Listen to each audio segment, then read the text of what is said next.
أجمعين ومن تبعهم بإحسان إلى يوم الدين أما بعد قال الله تبارك وتعالى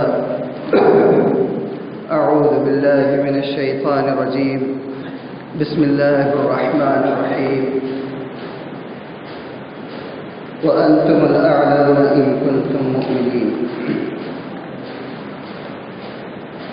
وقال تعالى كنتم خير أمة أخرجت للناس تأمرون بالمعروف وتنهون عن المنكر وتؤمنون بالله صدق الله مولانا العظيم وقال رسول الله صلى الله عليه وآله وسلم خير الناس من ينفع الناس وكذلك قال رسول الله صلى الله عليه وآله وسلم لا خير في من لا يألم ولا يؤلم او كما قال عليه الصلاة والسلام۔ قابل احترام بزرگوں اور عزیز دوستوں اور بھائیوں، پہلے تو میں تہ دل سے آپ حضرات سے معذرت خواہ ہوں کہ میں شاید 5 منٹ تاخیر سے پہنچا۔ غالباً کچھ شردھانجلی کا کچھ مسئلہ چل رہا تھا، راستے میں اٹک گیا ٹریفک میں۔ بہرحال اللہ کی مصلحت ہے۔ آپ الحمدللہ باشعور طبقہ ہے، آپ حضرات جانتے ہیں کہ مذہب اسلام نے، شریعت مطہرہ نے، اللہ تبارک و تعالی نے اور میرے اور آپ کے آقا جناب محمد رسول اللہ صلی اللہ علیہ وآلہ وسلم نے ہمیں جو تعلیمات دی ہے ایک انسان کی حیثیت سے زندگی گزارنے کے، اس انسان کی زندگی کے اسلامی تعلیمات کے مطابق 2 پہلو ہوتے ہیں۔ ایک تو ہے انسان کی اپنی انفرادی زندگی، اس کی اپنی عبادتیں، اس کی اپنی نمازیں، اس کے روزے، اس کے حج، اس کی تلاوتیں، اس کی اطاعتیں، یہ ساری اس کی انفرادی زندگی سے متعلق ہے۔ اور ایک انسان کی زندگی کا پہلو ہوتا ہے جو اس کی اپنی ذات تک محدود نہیں ہوتا ہے، بلکہ انسان کی اپنی اس زندگی کا تعلق مخلوق کے ساتھ بھی ہوتا ہے۔ اس کی اپنی معاشرتی زندگی ہے، سماجی زندگی ہے، معاشرے میں رہتے ہوئے ایک دوسرے کے دکھ اور درد کو بانٹنے کا احساس ہے، دوسروں کی تکلیفوں کے اوپر اس کے دل کے اندر کسک کا پیدا ہونا ہے۔ یہ ایک انسان کی سماجی اور معاشرتی اور سوشل لائف کا ایک حصہ ہے۔ اور آپ کو بتاؤں کہ اسلام ہمیں یہ تعلیم دیتا ہے کہ ایک مسلمان کا ایمان مکمل کب ہوتا ہے؟ مسلمان کا ایمان مکمل اسی صورت میں ہو سکتا ہے جب اس کی اپنی زندگی کے انفرادی اور اسی طریقے سے جو سماجی تعلقات ہیں دونوں کے درمیان اس نے بیلنس کو قائم کیا۔ سمجھ میں آئی بات؟ مطلب ہے کہ ایک آدمی اگر صرف نمازیں ہی نمازیں پڑھے، روزے ہی روزے رکھے، تلاوتیں کرے، اپنے کام سے کام رکھے، ذکر و فکر میں مشغول رہے اور اس کو دنیا سے کوئی لینا دینا ہے، اسے کوئی مطلب نہیں ہے کہ کہاں پر کیا مصائب آ رہے ہیں، کہاں پر کیا الجھنیں پیدا ہو رہی ہے، کہاں پر کون سی چیز جو ہے تو انسانیت کے لیے تکلیف دہ بنی ہوئی ہے، اس سے اس کو کوئی سروکار نہیں ہے اور وہ ہے کہ بس عبادتوں میں لگا ہوا ہے، تو اس سے ایمان مکمل نہیں ہوتا۔ ایمان مکمل کب ہوگا؟ جب آدمی کی اپنی انفرادی زندگی بھی مکمل ہو اور اس کے ساتھ ساتھ اس کے جو سماجی روابط ہے، جو سوشل لائف ہے اور مخلوق کے ساتھ اس کا اٹھنا بیٹھنا، رہنا سہنا، کھانا پینا، معاملات، ٹرانزیکشن، لین دین اور اس کے ساتھ ساتھ دوسروں کے دکھ درد میں آگے بڑھنا، یہ جب پورا ہوگا تو ایمان مکمل ہوگا۔ ہماری غلط فہمی کیا ہے؟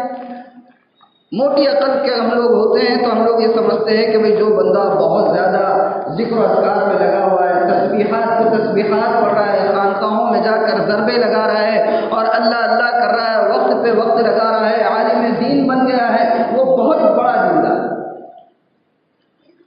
دونوں چیزوں کو بیلنس کرنا۔ اللہ کے رسول صلی اللہ علیہ وآلہ وسلم نے فرمایا الایمان بضع و سبعون شعبہ. آپ نے کیا فرمایا؟ ایمان کے 70 سے زیادہ شعبے ہیں. ایمان صرف ایک نرا ایمان نہیں ہے کہ اللہ کی وحدانیت کا اقرار کر لے. نبی کریم صلی اللہ علیہ وآلہ وسلم کی رسالت مبارکہ کا اقرار کر لیا ایمان مکمل نہیں ہے. آپ نے فرمایا الایمان بضع و سبعون شعبہ، ایمان کے 70 سے زیادہ شعبے ہیں، اور اس میں آپ نے فرمایا افضلها قول لا الہ الا اللہ، اس میں سب سے بڑا اور سب سے اعلیٰ درجہ ایمان کا ہے اللہ کی وحدانیت کو تسلیم کرنا، اللہ کی ربوبیت کو تسلیم کرنا. اور اس کے بعد آپ نے کیا فرمایا؟ وَأَدْنَاهَا إِمَاطَةُ الْأَذَىٰ عَنِ الطَّرِيقِ، یہ اعلیٰ درجہ ہے اللہ کے حقوق کے حوالے سے. اور ایمان کا ادنا درجہ کیا ہے جس سے ایمان مکمل ہو سکتا ہے؟ راستے سے تکلیف دہ چیز کو ہٹانا تاکہ کوئی اور مخلوق اس کی وجہ سے تکلیف میں نہ پڑ جائے. تو آپ نے کیا فرمایا؟ ایمان اعلیٰ درجہ اللہ کی ذات کا، ادنا درجہ راستے سے تکلیف دہ چیز ہٹانے کا. اس کے درمیان جتنی چیزیں آئیں گی جب انسان پورا کرے گا تو اس کا ایمان مکمل ہوگا. یہ ہے. لیکن آج ہم نے ہماری اپنی زندگی کے اندر سے اسلام کی تعلیمات کے جو سماجی روابط کے حوالے سے جو تعلیمات ہیں اس کو پسے پشت ڈالی. ایک نہیں، دو نہیں، ہزار، ہاں آپ کو بلکہ سینکڑوں روایتیں آپ کو ایسی ملے گی جس میں اللہ کے رسول صلی اللہ علیہ وآلہ وسلم نے معاشرے کے اندر رہتے ہوئے ایک دوسرے کے دکھ درد کو بانٹنے اور ایک دوسرے کے تکلیفوں میں مبتلا ہونے پر اپنے سینے کے اندر درد اور اڑن اور کرب اور تکلیف محسوس کرنے کو ایمان کا شعبہ قرار دیا. ایک دو نہیں، کئی ہیں. آپ نے فرمایا اللہ کے رسول صلی اللہ علیہ وآلہ وسلم نے ان المؤمن لا يدرك درجة الصائم القائم بحسن خلقه. کیا فرمایا کہ ایک مسلمان بہترین روزے دار کا جو مستقل روزے رکھ رہا ہے اور رات بھر تہجد پڑھ رہا ہے اس کا ثواب اس کو ملتا ہے، اس کا مقام پاتا ہے. کے ذریعے سے؟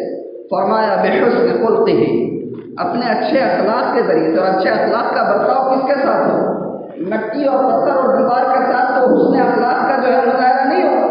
حسن اخلاق کا مظاہرہ تو عوام کے ساتھ ہوگا جو آپ کے اڑوس پڑوس میں ہیں، جن کے ساتھ آپ کی الیک سلیک ہے، جن سے آپ ملتے جلتے ہیں، جن سے آپ کے معاملات ہیں، ان کے ساتھ آپ اچھے اخلاق کا برتاؤ کرو گے.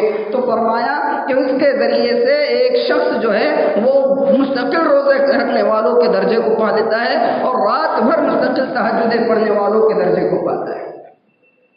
ایسی ایک حدیث میں آپ نے فرمایا کہ اگر کوئی شخص ایسا ہے جو یتیموں اور بیواؤں، ایسی عورتیں جن کے شوہر فوت ہو چکے ہیں، ایسے بچے جن کے سروں پر باپ کی شفقت کا ہاتھ پھیرانے والا کوئی نہیں ہے، ایسے لوگوں کے لیے کچھ نظم کرنے میں لگا رہتا ہے، ان کے لیے بھاگ دوڑ کرتا ہے، ان کے لیے تکلیفیں اٹھاتا ہے.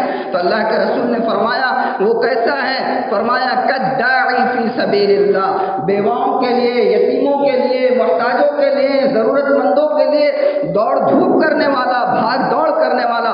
آپ نے فرمایا وہ ایسا ہے کالداعی فی سبیل اللہ، جیسے کہ وہ اللہ کے راستے میں جہاد کرنے والا ہے. مجاہد کا کم ثواب ہے؟ کیا درجہ ہے مجاہد کا؟ اگر وہ شہادت پاتا ہے تو قطرہ خون زمین پر ٹپکنے سے پہلے شہادت کا درجہ مل جاتا ہے یا نہیں؟ اور آپ فرما رہے ہیں کہ اگر کوئی بیوہ اور یتیم اور محتاجوں اور بے کسوں اور ضرورت مندوں اور فاقہ کشوں اور مصیبت زدہ اور تکلیف زدہ لوگوں کے لیے پریشان رہتا ہے تو اس کے ذریعے سے وہ ایسے مجاہد کے درجے کو پا لیتا ہے یا نہیں؟ اور ایک بات بتاؤں آپ، اس سے زیادہ واضح بات، اس سے زیادہ جس سے ایمان کی تکمیل کے لیے میں اور آپ بے چین ہو جائیں، اللہ کے رسول صلی اللہ علیہ وآلہ وسلم نے فرمایا لا خیر فی من لا یألف ولا یؤلف. میں آپ کو حدیث مبارک سنا رہا ہوں میرے اور آپ کے آپ تک. آپ نے فرمایا لا خیر فی من لا یألف ولا یؤلف، ایسے شخص کے اندر بھلائی نام کا کوئی ذرہ ہی نہیں. لا خیر فی من لا یألف ولا یؤلف، ایسے شخص میں بھلائی کا اور خیر کا کوئی عنصر ہی نہیں ہے. کیسے شخص میں؟ ایسے شخص کے اندر جو لوگوں سے مانوس نہیں ہوتا ہے اور لوگ اس سے مانوس نہیں ہوتے، اپنی دنیا میں مگن ہے، اپنی دنیا میں مگن ہے. میں ڈاکٹر ہوں، میں انجینئر ہوں، میں ٹیچر ہوں، میں اسٹوڈنٹ ہوں، میں تاجر ہوں، میں بزنس مین ہوں، لیکن ہوں اپنے کام کے اندر لگا ہوا ہے، صبح سے جا رہا ہے شام کو واپس آ رہا ہے، اپنے کام سے کام، اپنے ڈیوٹی سے ڈیوٹی انجام دے رہا ہے، اپنے فرائض صرف ادا کر رہا ہے، دنیا کے امور سے اس کو کوئی مطلب نہیں، نہ لوگ اس سے مانوس ہو رہے ہیں، نہ انہیں لوگوں سے مانوس ہو رہا ہے۔ اللہ کے رسول نے فرمایا ایسے شخص کے اندر کوئی بھلائی نہیں۔ میں اور آپ اپنا جائزہ لیں اللہ کے رسول کے اس مبارک فرمان کے مطابق۔ آج بہت افسوس کے ساتھ یہ بات کہنی پڑتی ہے کہ ہم مسلمانوں کی جو معاشرتی زندگی ہے، ہمارے جو سماجی زندگی ہے اور سوشل لائف کے اندر ہمارا جو رول ہونا چاہیے تھا، ہمارا جو کردار ہونا چاہیے تھا، نبی کریم صلی اللہ علیہ وآلہ وسلم نے سماجی زندگی کا جو عملی نمونہ اپنی حیات طیبہ میں پیش کیا ہے، ہمیں غیروں کے سامنے جو نمونہ بتانا چاہیے تھا۔ میں بہت افسوس کے ساتھ یہ بات کہتا ہوں اور بہت تکلیف کے ساتھ یہ بات کہتا ہوں کہ آج مسلمان اس معاملے میں بہت پیچھے ہے، بہت زیادہ پیچھے ہے۔ کیا بہترین مذہب اللہ نے ہم کو دیا ہے کہ یہ جو تعلیمات ہیں سماجی روابط کے سلسلے میں، مصیبت زداؤں کی مدد کرنے کے سلسلے میں، ایک دوسرے کے درد اور تکلیف کو سمجھنے کے سلسلے میں اسلام نے جو تعلیمات دی ہے، نبی کریم صلی اللہ علیہ وآلہ وسلم نے جو تعلیمات دی ہے، دنیا کے کسی مذہب کے اندر آپ کو یہ تعلیمات اتنے واضح انداز میں نہیں ملے۔ آپ کو پتہ ہے، آپ نے نام سنا ہوگا رابندر ناتھ ٹیگور، بہت مشہور بنگالی شاعر گزرے، جن گن من غالباً انہی کا ہے۔ تو رابندر ناتھ ٹیگور سے ایک مرتبہ علامہ سید سلیمان ندوی رحمہ اللہ، بہت بڑے جو ہے مورخ گزرے ہیں، سیرت نگار ہیں، جن کی کتاب سیرت النبی 7 جلدوں کے اندر سیرت کے ذخیرے کے اندر ایسا عمدہ ذخیرہ ہے کہ شاید اتنی عمدہ سیرت کے اوپر کتاب عربی میں بھی نہیں لکھی گئی۔ سیرت النبی 7 جلدوں۔ تو علامہ سید سلیمان ندوی نے ایک مرتبہ رابندر ناتھ ٹیگور سے پوچھا کہ یہ ہندو میتھولوجی اور ہندو مذہب جو ہے یہ ہزاروں سال پرانا ہے، کہا جاتا ہے، بتایا جاتا ہے، اور مذہب اسلام تو صرف 1300 سال پرانا ہے، یعنی آج سے 100 سال کا وقت عرصہ ہو چکا ہے حضرت علامہ سید سلیمان ندوی اور رابندر ناتھ ٹیگور، ابھی 14ویں صدی چڑھ رہی ہجری۔ تو علامہ سید سلیمان ندوی نے کہا کہ ہندو مذہب کئی ہزاروں سالوں سے دنیا کے اندر ہے اور اس کے مقابلے میں اسلام صرف 1300 سالوں سے جو ہے دنیا کے اندر آیا ہوا ہے، لیکن ہم یہ دیکھتے ہیں کہ اسلام نے اپنی آمد کے ساتھ ساتھ صرف 1300 سالوں کے اندر پوری دنیا کے اندر جو ہے اپنا سکھا بٹھا دیا۔ آخر اس کی کیا وجہ ہے؟ کون پوچھا؟ علامہ سید سلیمان ندوی نے پوچھا رابندر ناتھ ٹیگور سے۔ تو رابندر ناتھ ٹیگور نے کیا کہا؟ رابندر ناتھ ٹیگور نے کہا کہ دنیا کے جتنے مذاہب ہیں ان کی جو تعلیمات ہیں، ان کی تعلیمات کے اندر تھیوری تو ہے لیکن پریکٹیکل کوئی نمونہ نہیں ہے، لیکن اسلام تمہارا مذہب ایک واحد ایسا مذہب ہے کہ جو تمہارے نبی نے بات کہی ہے اس بات کے اوپر سب سے پہلے خود عمل کر کے بتلایا۔ آپ کو دوسروں کا کتنا خیال تھا کہ آپ وہ واقعہ بھول گئے کہ اللہ کے رسول صلی اللہ علیہ وآلہ وسلم کی جگر گوشہ اور آپ کی جو ہے تو صاحبزادی حضرت فاطمہ ایک مرتبہ ہاتھوں میں چکی کے پیسنے کی وجہ سے گٹے پڑ جانے کی بنیاد پر میرے اور آپ کے آقا کی خدمت میں تشریف لائی تھی اور کہا تھا کہ ابو جان مجھے کام کرتے کرتے مشق اٹھاتے اٹھاتے اور چکی پیستے پیستے گٹھے پڑ چکے ہیں، میں نے سنا ہے آپ کے پاس کوئی غلام آگے ہیں، آپ مجھے وہ غلام مرحمت فرما دیتا کہ میری لیے راحت کا کچھ سامان ہو جائے۔ تو کیا فرمایا تھا میرے اور آپ کے آقا نے؟ اس وقت آپ نے یہ نہیں دیکھا کہ یہ میری بیٹی ہے اور واقعتاً اس کے ہاتھ پر گٹے پڑے ہوئے ہیں اور مشق اٹھانے سے جو ہے کمر پر نشان پڑ چکے ہیں، بلکہ آپ نے کہا کہ فاطمہ یہ جو غلام آئے ہیں مجھے پتا ہے غلام آئے ہیں، لیکن اس کے سب سے زیادہ مستحق اسیران بدر ہے۔ یہ عملی نمونہ اسلام کا اللہ کے رسول صلی اللہ علیہ وسلم نے اپنی زندگی میں بتایا، یہ اسلام کی خوبی ہے۔ آج میں اور آپ غور کریں کہ ہم کہاں ہیں؟ کیا ہماری عملی زندگی سماجی روابط کے سلسلے میں اس نوعیت کی ہے؟ آج ہماری سماجی زندگی اتنی ہی ہے جتنا کسی شخص سے میرا فائدہ اور میری غرض وابستہ ہو سکتا ہے یا نہیں؟ اس کا اقرار کرنا پڑے گا، اور اس سے مفر نہیں ہے، اس سے فرار نہیں ہے۔ یہ آج ہماری بدترین صورت، آج خدمت خلق کے عنوان سے مذہب اسلام کے ماننے والوں سے کئی گنا زیادہ دوسرے مذہب کے ماننے والے آج میدانوں میں ہیں۔ اللہ نے قرآن میں فرمایا وَأَنْتُمُ الْأَعْلَوْنَ إِن كُنتُم مُؤْمِنِينَ کہ میں تمہیں سر بلند کر کے رہوں گا بشرط یہ کہ تم مومن ہو، بشرط یہ کہ تم ایمان والے ہو۔ مجھے بتائیے کہ آج پوری دنیا کے اندر اسلام کہاں پر سر بلند ہے؟ حقیقی جائزہ پیش کیجئے، صحیح اینالائز کیجئے، صحیح تجزیہ کیجئے اور بتائیے کہ فلاں ملک ایسا ہے جہاں پر واقعتاً مسلمان سر بلند ہے۔ کہیں کی طرف آپ اشارہ کر کے کہہ سکتے ہیں؟ تو کیا نعوذ باللہ ثم نعوذ باللہ اللہ تبارک و تعالیٰ نے قرآن کریم میں غلط کہا کہ تم ایمان والے ہونے کے باوجود جو ہے تو سر بلند رہو گے؟ بے اللہ کے کلام میں شک ہو سکتا ہے، اللہ غلط کہہ سکتے ہیں، تو پھر آج مسلمان دنیا میں ایمان والے ہونے کے باوجود سر بلند کیوں نہیں ہے؟ کبھی اس پر بھی تو غور کرنا پڑے گا، کبھی اس کا بھی تو جائزہ لینا پڑے گا کہ اس کے جائزہ لیے بغیر ہی ہم ہو سکتے ہیں۔ خواجہ عزیز الحسن مجذوب بہت بڑی شخصیت گزری ہے، حضرت مولانا اشرف علی تھانوی نور اللہ مرقدہ، اللہ ان کی قبر مبارک کو جو ہے نور کرے، ان کے خلیفہ تھے خواجہ مجذوب الحسن۔ انہوں نے یہ جو آیت ہے قرآن کی وَأَنْتُمُ الْأَعْلَوْنَ إِن كُنتُم مُؤْمِنِينَ کہ اس کے تناظر میں ایک شعر کہا تھا کہ بھئی اللہ نے تو وعدہ کیا ہے کہ ایمان والے غالب رہیں گے دنیا میں، تو خواجہ عزیز الحسن مجذوب نے فرمایا تھا، کیا فرمایا تھا کہ وعدہ غلبہ ہے مومن کے لیے قرآن میں، وعدہ غلبہ ہے مومن کے لیے قرآن میں، پھر جو تو غالب نہیں کچھ تو کسر ہے ایمان، پھر جو تو غالب نہیں کچھ تو کسر ہے ایمان میں۔ اب مجھے اور آپ کو ہمارا جائزہ لینے کی ضرورت ہے کہ واقعتاً اللہ نے تو وعدہ کیا ہے، ایمان کا دعویٰ ہم میں سے کس کو نہیں ہے؟ یہاں جتنے بیٹھے ہوئے الحمدللہ ثم الحمدللہ 100% ایمان والے ہیں، لیکن اس کے باوجود اگر ہم سربلندی کو نہیں پا رہے ہیں تو اس کا مطلب یہ ہے کہ کچھ تو ہے کسر ایمان میں۔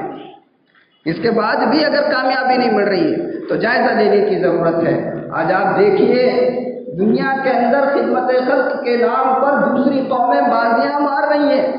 میں آپ کو زیادہ دور کی بات نہیں بتاؤں گا، آپ اپنی پڑوسی ریاست تلنگانہ اور آندھرا کے حالات کا ذرا جائزہ لیجیے۔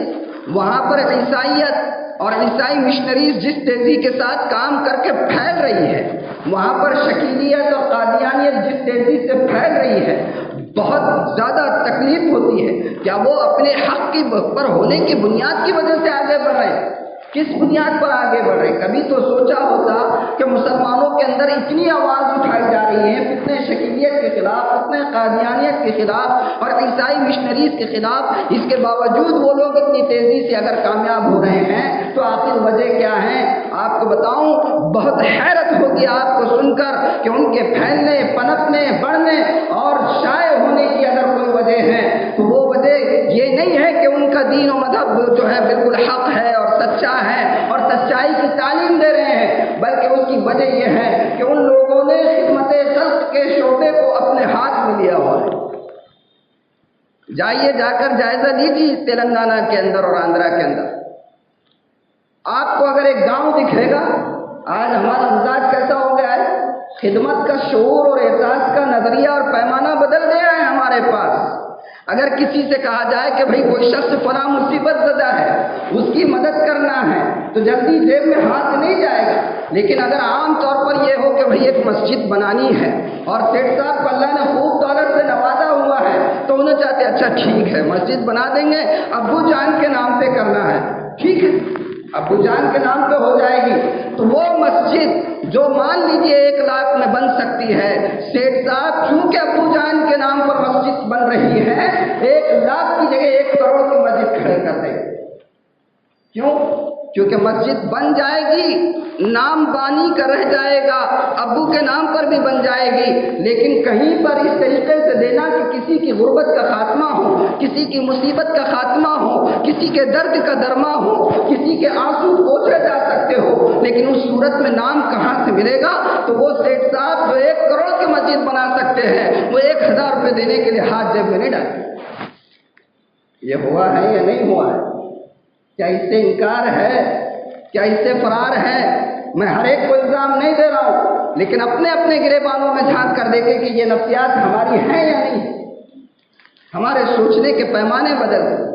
تو میں یہ کہہ رہا تھا کہ تلنگانہ اور آندھرا میں آپ جائیے، کس نوعیت کی وہ لوگ خدمتیں کر رہے ہیں۔ یہ جو عیسائی جو بنتے چلے جا رہے ہیں وہاں پر، اور قادیانی جو پنپتی جا رہی ہیں، آپ کو حیرت ہوگی کہ کسی گاؤں کے اندر عیسائی مشنری اور ان کا مشنریز کام کر رہی ہے، ان کا وہاں پر کانوینٹ اسکول ہے، تو لوگوں کے کام کرنے کا طریقہ کیسا ہے، جا کر جائزہ لیجئے۔ میں کوئی لفاظی نہیں کر رہا ہوں، آپ وہاں پر دیکھو گے کہ انہوں نے جو چرچ بنایا ہے وہ چرچ زیادہ سے زیادہ 1 لاکھ کا ہوگا، یا بہت ہوگا تو 2 لاکھ کا ہوگا، لیکن اس چرچ کے اطراف میں بسنے والے جو دلیت اور غیر مسلم اور مسلمان غریب تھے، محتاج تھے، جن کو کوئی پوچھنے کے لیے کبھی نہیں آتا، ان مسلمانوں کے اور دلتوں کے اور غیر مسلموں کے اوپر ان علم مشنریز والوں نے، جنہوں نے 2 لاکھ کا چرچ کھڑے کیا، ان کے اوپر 20 اور 25 لاکھ خرچ کیا ہے۔ چرچوں پر خرچ نہیں کر رہے ہیں، معابد پر خرچ نہیں کر رہے ہیں۔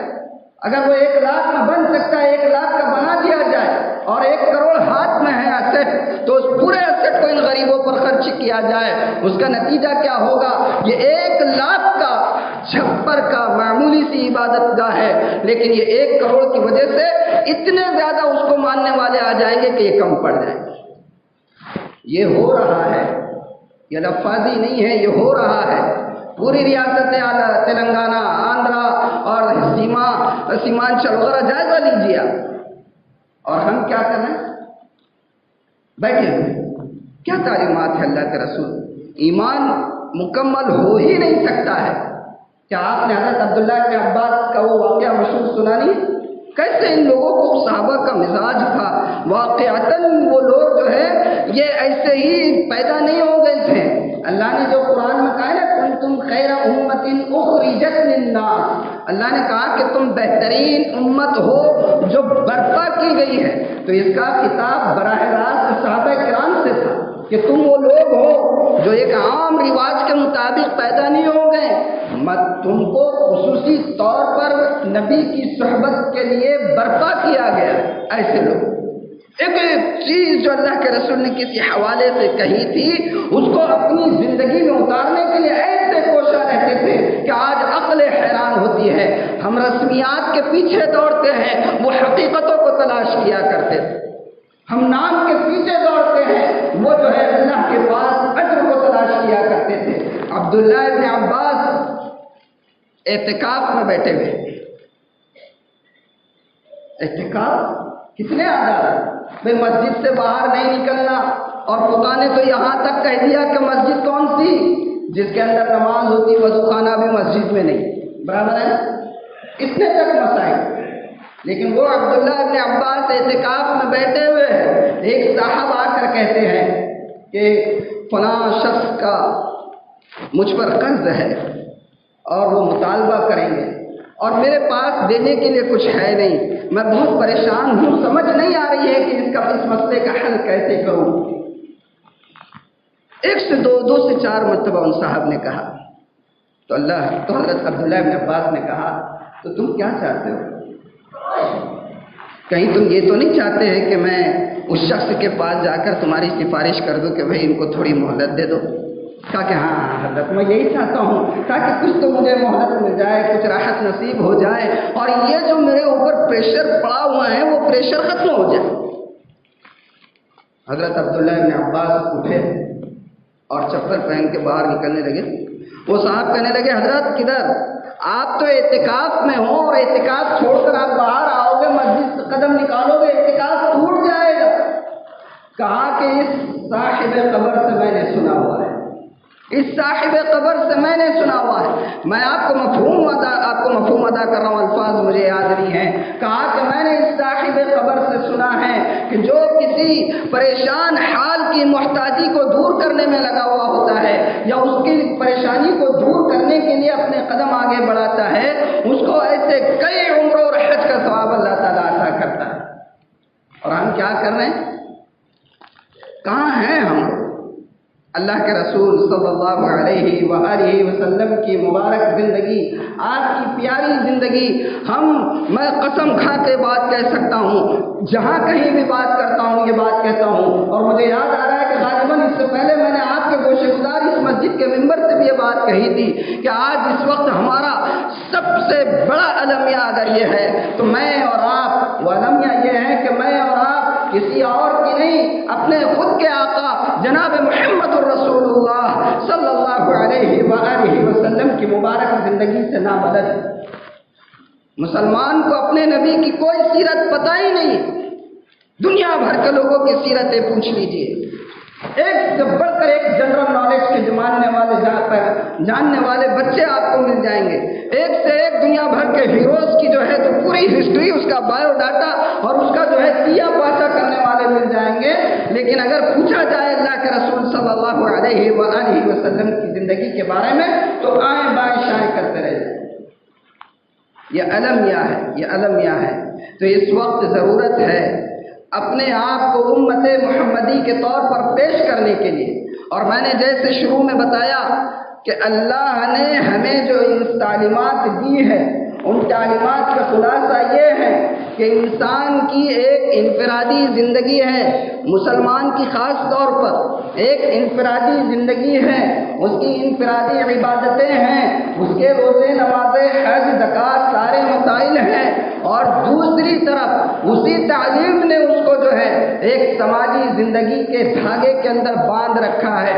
جب تک مسلمان ان دونوں چیزوں کے درمیان بیلنس قائم نہیں کرے گا اس وقت تک ایمان کی تکمیل نہیں ہو۔ ہے کچھ خبر ہمیں دنیا میں اس وقت کیا چل رہا ہے، کن حالات سے لوگ جوجھ رہے ہیں، اور ان حالات کے اندر لوگ بڑھ بڑھ کر ان کی خدمتیں کر کے جو ہے اپنے دائرے کو وسیع کر رہے ہیں، اور ہم وہ لوگ جو سچا کلمہ لے کر دنیا میں پیدا کیے گئے آج ہم کہاں ہیں؟ اب آپ بتائیے کہ اس وقت ہمارے ملک کے اندر کیرلا کے اندر جو سیلاب آیا ہوا ہے اور جو طوفان نے ہاہاکار مچائی ہوئی ہے اور اس کی وجہ سے جو قیامت بپا ہے، کتنے لوگ جو ہیں اپنی جانوں سے ہاتھ دھو چکے ہیں، کتنے لوگوں کے گھر برباد ہو چکے ہیں، اور وہاں پر ابھی تک نظم و نسق کا حال جو ہے تو بالکل تتر بتر ہو چکا ہے، کوئی جو ہے وہاں پر نظم برابر نہیں ہو پا رہا ہے۔ لیکن اللہ کا شکر ہے کہ دوسروں کے ساتھ اور غیر مسلموں کے ساتھ مسلم تنظیمیں اور جماعتیں بھی آگے آ رہی ہیں، اللہ کا کرم ہے، اللہ ہر ایک کی محنت کو اور ان کی کوششوں کو ثمر آور فرمائے اور ان کو اس کا بہترین جو ہے بدلہ آخرت میں اور یہاں پر بھی عطا فرمائے۔ لیکن میں آج خاص طور پر اسی حوالے سے آپ کو جھنجھوڑنے آیا ہوں کہ اس وقت ہمارے ملک کے اندر کہیں اور نہیں، جو طوفان نے پوری تباہی مچائی ہے کیرلا کے اندر، ان لوگوں کے لیے اپنا دستے تعاون دراز کرنا ضروری ہے۔ یہ ہماری سماجی ذمہ داری ہے جس کو ادا کرنا ہے۔ اگر یہ ہم ادا نہیں کریں گے تو یہ ایک دعوت کے سلسلے کی بھی ہماری جو ہے، میں آپ کو ایک بات بتاؤں، وقت ہو گیا لیکن آپ کی برکت سے ایک بات ذہن میں آئی، میں آپ کو بتاتا ہوں۔ اسلام دنیا کے اندر کن لوگوں کے ذریعے پہنچا ہے یا کس ذریعے سے پہنچا ہے؟ ہمارے پڑوس میں حضرت قاری امیر حسن صاحب رحمۃ اللہ علیہ رہا کرتے تھے حیدرآباد میں، حضرت مولانا شاہ ابرار الحق صاحب نور اللہ مرقدہ کے خلیفہ تھے۔ انہوں نے فرمایا کہ اسلام اس ملک بھارت کے اندر صرف دو ہی واسطوں سے آیا ہے، مدارس کے ذریعے سے نہیں آیا، خانقاہوں کے ذریعے سے نہیں آیا، دعوت و تبلیغ کے اس مروجہ طریقے کے ذریعے سے نہیں آیا، بلکہ اسلام اس ملک ہندوستان کے اندر اگر آیا ہے تو وہ صرف دو واسطوں سے آیا ہے۔ نمبر ایک، عرب تاجر۔ کون تھے؟ تاجر حضرات جو تجارت کے غرض سے ہندوستان میں آئے تھے، اور نمبر دو، اولیاء کرام بزرگان دین۔ یہ دو لوگوں کے ذریعے سے اسلام اس ملک کے اندر پھیلا ہے، کوئی تیسرے ذریعے سے نہیں۔ اور میں آپ کو بتاؤں کہ تاجروں نے یہاں پر آ کر مدرسے کھول کر نہیں بیٹھ گئے تھے، تاجروں نے آ کر یہاں خانقاہیں کھول کر نہیں بیٹھ گئے تھے، تاجروں نے آ کر یہاں پر چلے اور 4 مہینے کے سسٹم کو رواج نہیں دیا تھا، تو کیا کیا تھا؟ تاجروں نے یہاں پر رہتے ہوئے تجارت کے ذریعے سے دین اسلام کے اس شعبے کو پیش کیا تھا جس کو اخلاق کہتے ہیں۔